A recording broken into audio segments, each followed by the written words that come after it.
ธนวัฒน์ เรนุมาศประกาศแจ้งร่วมแสดงความยินดีวิวาฉลองแจ็คการ์ตูนอบอุ่นงามตามคันลองเรียงพี่น้องเกียรติปรากฏยศรุ่งเรืองมื้อนี้คุณนนท์มาเป็นนายพิธีดูแลงานมงคลสมรสอยู่บ้านพักน้ำอำเภอกระนวนจังหวัดขอนแก่นครับเจ้าสาวในงานมื้อนี้คุณการ์ตูนพันจาอากาศเอกหญิงเรนุมาศ วหาโรจน์สาวคนสวยของคุณพ่อมานพ วหาโรจน์กับคุณแม่วัชภาพรชัยโคส่วนเจ้าบ่าวสุดหล่อคุณแจ็คจ่าสิบเอกธนวัฒน์เหลาดวงดีบุตรชายคนเดียวหัวแก้วหัวแหวนของคุณพ่อบุญทักกับคุณแม่วิวาก่อนเหลาดวงดีเรื่องราวความรักของคู่บ่าวสาวก็ถือว่าเป็นคู่บุพเพสันนิวาสเด้ครับเรียนโรงเรียนเดียวกันระดับชั้นเดียวกันแต่ว่าบ่เคยรู้จักกันมาก่อนสงสัยสิเรียนอยู่คนละห้องแต่สายแน่นกระจองหนาวให้มาพอกันจนได้ย้อนกลับไปตั้งแต่ปี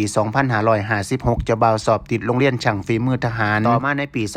2558 เจ้าสาวก็สอบรับราชการได้อยู่สถาบันนั้นก็เลยมีหมู่ผู้หนึงที่รู้จักทั้งเจ้าบ่าวเจ้าสาวทักไปหาเจ้าบ่าวว่ามีหมู่คนนึงไปเฮ็ดงานอยู่บังหันเด้รู้จักบ่ชื่อว่าการ์ตูนเจ้าบ่าวก็เลยทักไปหาแล้วก็ได้พูดคุยกันจนมาฮู้ว่าเป็นคนทางบ้านเดียวกันนั่นก็คืออำเภอกระนวนจังหวัดขอนแก่นเรียนม.ปลายมองเดียวกันหมู่กับกลุ่มเดียวกันแต่ว่าบ่รู้จักกันก็เลยคิดว่าเป็นจังหวะชีวิตเป็นพรหมลิขิตบุพเพสันนิวาสนำไปสู่การสานความสัมพันธ์พูดคุยจนกลายเป็นความรักความอบอุ่นแล้วก็คบหาดูใจกันมาฮอดปีนี้ก็10 ปีพอดีครับประจักษ์พยานอย่างหนึ่งที่เป็นพลังของความรักที่นำไปสู่การไฟดีนั่นก็คือคู่บ่าวสาวหลังจากสอบรับราชการได้แล้วทั้งคู่ก็ส่วนกันไปเรียนต่อจนจบปริญญาตรีจากมหาวิทยาลัยราชภัฏจันทร์เกษมครับนี่แหละครับเพิ่นว่าความรักที่ดีจะต้องเฮ็ดให้ชีวิตดีขึ้นมื้อนี้หน้าที่การงานมั่นคงแล้วก็สิร่วมกันสร้างหลักฐานสารหลักแหล่งแต่งหลักธรรมให้ชีวิตครอบครัวสมบูรณ์ต่อไปโดยมีพ่อแม่เฒ่าแก่ญาติผู้ใหญ่ผู้บังคับบัญชามารวมเป็นสักขีพยานอำนวยอวยพรในงานมงคลสมรสกินดองเทื่อนี้บ่ว่าสิเป็นท่านพันเอกปัญญารอดสูงเนินรองผู้อำนวยการกองการฝึกและศึกษาโรงเรียนช่างฝีมือทหารซึ่งมารวมเป็นเฒ่าแก่ในฐานะผู้บังคับบัญชาของเจ้าสาวท่านพันโทธรรมนูญสุวานิชหัวหน้าปฏิบัติการโท